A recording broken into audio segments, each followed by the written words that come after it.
Buenas a todos y a todas, seguimos con adaptaciones neurales por entrenamiento de fuerza. Vamos a hablar ahora de adaptaciones espinales y vamos a empezar nombrando de qué se trataban estas adaptaciones. Cuando nos referimos a las adaptaciones espinales, hablamos de los cambios neurofisiológicos que ocurren específicamente en el nivel inferior, médula espinal y la motoneurona inferior. Es decir, que lo que van a optimizar tiene que ver con la transmisión y la ejecución de la señal que envía la médula y la motoneurona justo antes de llegar al músculo. Son diversas las adaptaciones de carácter espinal. Vamos a ir video a video desarrollando cada una. En este primero vamos a hablar de unidades motoras y vamos a hablar de frecuencia de disparo. Como inicio es importante recordar de que hablamos cuando decimos unidades motoras. La unidad motora es la unidad funcional que tenemos para generar movimiento y está conformada por una motoneurona y una serie de células musculares que ésta va a inervar, a las cuales se va a conectar y va a transmitir un impulso nervioso. Fíjense en las imágenes como podemos ver en el dibujo, ¿sí? El gráfico de una neurona, en este caso hablamos de una neurona motora, que va a transmitir un impulso nervioso hacia el tejido muscular. En una imagen del microscopio podemos observar claramente cómo una serie de terminales nerviosos van a llegar hasta las células musculares, se van a conectar a ellas, fíjense que muestra ahí los botones terminales sinápticos, y van a transmitir el potencial de acción que va a permitir que esa célula muscular se contraiga. Bueno, dentro de las unidades motoras de nuestro cuerpo existe una clasificación en función del tamaño del cuerpo y del axón. Y se van a clasificar en unidades motoras lentas, unidades motoras rápidas resistentes y rápidas fatigables. Las unidades motoras de fibras tipo 1 van a albergar entre 10 y 200 fibras, son más pequeñas. Y las unidades motoras de fibras tipo 2 albergan entre 300 y 1000 células musculares. ¿Cómo funcionan cuando nosotros queremos producir fuerza? Bueno, el principio de tamaño fue declarado en el 57 por Hahnemann y quiere decir básicamente que a mayor necesidad de fuerza se van a ir reclutando cada vez más unidades motoras. Y esto se realiza en base a su tamaño, de menor a mayor. Si nosotros vemos el gráfico, vemos en el eje vertical el porcentaje de fibras musculares requeridas, ¿sí?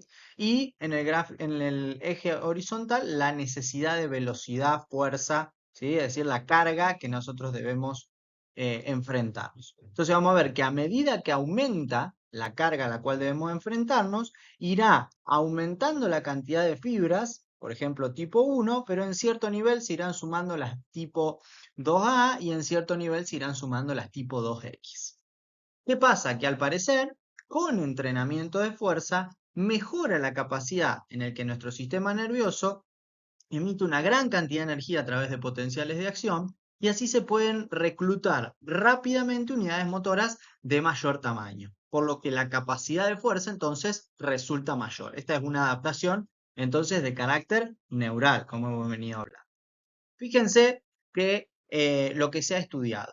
Las unidades motoras no siempre trabajan del mismo modo. ¿Y de qué depende? Parecería ser que depende de la velocidad a la cual necesitamos que se contraiga el músculo.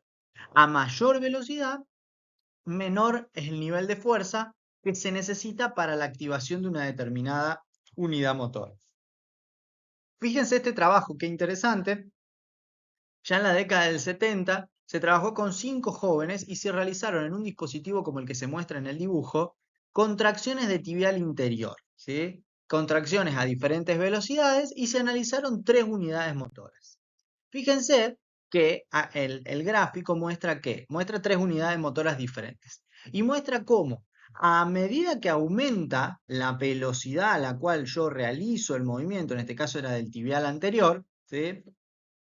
El requerimiento de unidades motoras llega a un punto en el que se sincroniza, ¿sí? Y por ejemplo, a 800 newton por segundo, el valor que se muestra aquí, todas las unidades motoras se reclutan simultáneamente. Por lo tanto, cuando se ejecuta un movimiento a altísima velocidad, las unidades motoras de gran tamaño, de fibras rápidas fatigables se van a reclutar casi al mismo tiempo que el resto de las unidades motoras.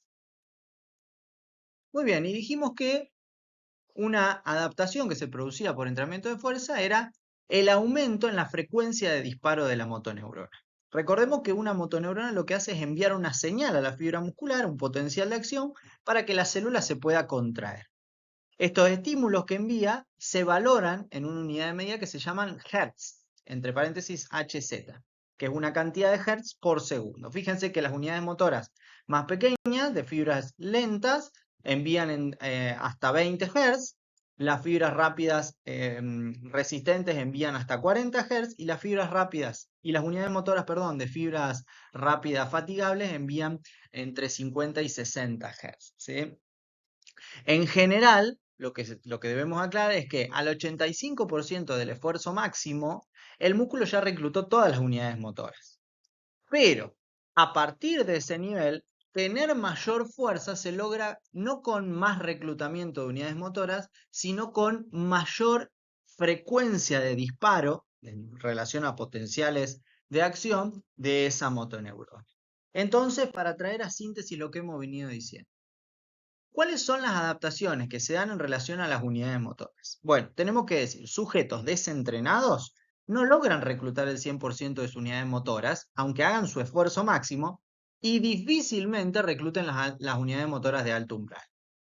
Pero, conforme comiencen a sumergirse en entrenamiento de fuerza, una de las adaptaciones que se va a producir es que van a poder reclutar más unidades motoras y van a acceder a las unidades motoras de alto umbral. Además, con el entrenamiento y con el correr del tiempo se va a modificar la frecuencia de disparo de esas motoneuronas, que en acciones de alto nivel de fuerza son determinantes. Entonces, la segunda adaptación es que sus unidades motoras van a emitir a un nivel de Hertz, a un nivel de frecuencia de disparo por segundo mayor, ¿sí? ¿Y cómo se puede comprobar esto? Bueno, el modelo de entrenamiento unilateral es una buena forma. Vamos a ver de qué se trata. Fíjense este trabajo. Mauritania en el 79 tomó 15 sujetos que realizaron este ejercicio que se ve en el dibujo. Flexión de codo unilateral a 90 grados, neutro, ¿sí? Lo realizó 3 veces por semana, frecuencia 3, el volumen fueron 2 series de 10 repeticiones y la intensidad fue al 66% de la repetición máxima. ¿Qué se evaluó? Fuerza isométrica máxima, la fuerza muscular, y el área de sección cruzada, el área de sección transversal, perdón, tamaño muscular antes y después del periodo de 8 semanas. Y fíjense lo que muestran las tablas. Acá nosotros tenemos en la tabla 1 el brazo que entrenó y en la tabla 2 el brazo que no entrenó. Fíjense el brazo que entrenó. Acá tenemos el tamaño muscular. Antes de entrenar y después de entrenar podemos observar que hay una diferencia bastante interesante. O sea que como cambio a nivel estructural hubo, ¿sí? En cuanto a la fuerza, podemos ver también que hay un 20% en la diferencia pre y post. Después de 8 semanas, un gran aumento en la fuerza muscular. Fíjense en los niveles de activación, ¿sí?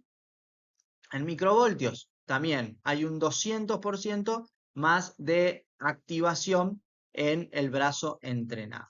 Ahora bien, ¿qué pasó en el brazo que no entrenó? ¿Sí?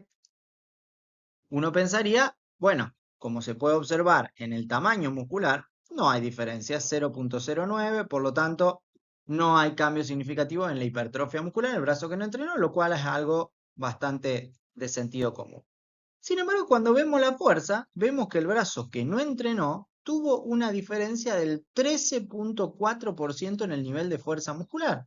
¿Cómo es esto posible? Fíjense en la activación, un 300% de fuerza en los niveles de activación muscular, ¿sí? Por lo tanto, ¿qué nos quiere decir esto? Quiere decir que hubo cambios en su cuerpo que no necesariamente fueron a nivel estructural, como se muestran las imágenes, pero sí tuvieron que ver con la posibilidad de sus unidades motoras de ser reclutadas y de emitir a gran frecuencia de disparo. Por lo tanto, ¿sí?, se puede comprobar las adaptaciones neurales con este método, ¿sí? Muy bien.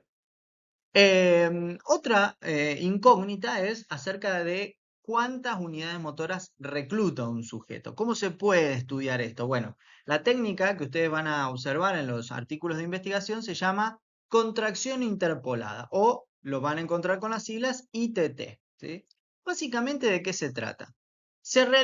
El sujeto se le pide que realice una contracción máxima, fuerza, la máxima fuerza que puede hacer de manera isométrica. Cuando está realizando esto, se le suma la activación de un electroestimulador. Es un dispositivo que hace una corriente artificial que le permite llegar a su fuerza máxima. Lo que se hace es analizar cuánta corriente de este electroestimulador fue necesaria para alcanzar la máxima del sujeto. Entonces, si el sujeto estaba haciendo su máxima intención de fuerza y el electroestimulador le hizo hacer más fuerza, quiere decir que hay una diferencia entre lo que él podía hacer y su realmente máxima fuerza. Entonces, esto representa cuántas unidades motoras el sujeto no podía reclutar. Esto se obtiene como índice de activación central, es decir, cuánto de su músculo él es capaz de activar. Y en la sigla lo van a encontrar como CAR, ¿sí? Que es ratio de activación central, ¿sí? Fíjense, vamos a analizar solamente un trabajo. En el 2001 estos autores trabajaron con sujetos en sillón de cuádriceps y tenían un grupo de sujetos jóvenes y un grupo de adultos mayores. No nos vamos a centrar en esa comparación, pero sí vamos a ver los resultados que obtuvieron. Luego de 2 y 6 semanas de entrenamiento de fuerza, donde hacían 3 veces a la semana con un sillón de cuádriceps de forma unilateral, realizaban 3 series de 10 repeticiones aproximadamente al 85% de la RE. ¿Sí? En el mismo sillón, a 110 grados de ángulo de rodilla, realizaron las mediciones de fuerza isométrica máxima, torque, par de fuerza, y se analizó con un electroestimulador los niveles de activación muscular. O sea, se quería ver cuánta activación artificial era necesaria en la pierna, que se utilizó para entrenar, luego del entrenamiento. ¿Sí? Y la idea, uno pensaría que esto iría disminuyendo porque el sujeto puede reclutar más unidades motoras.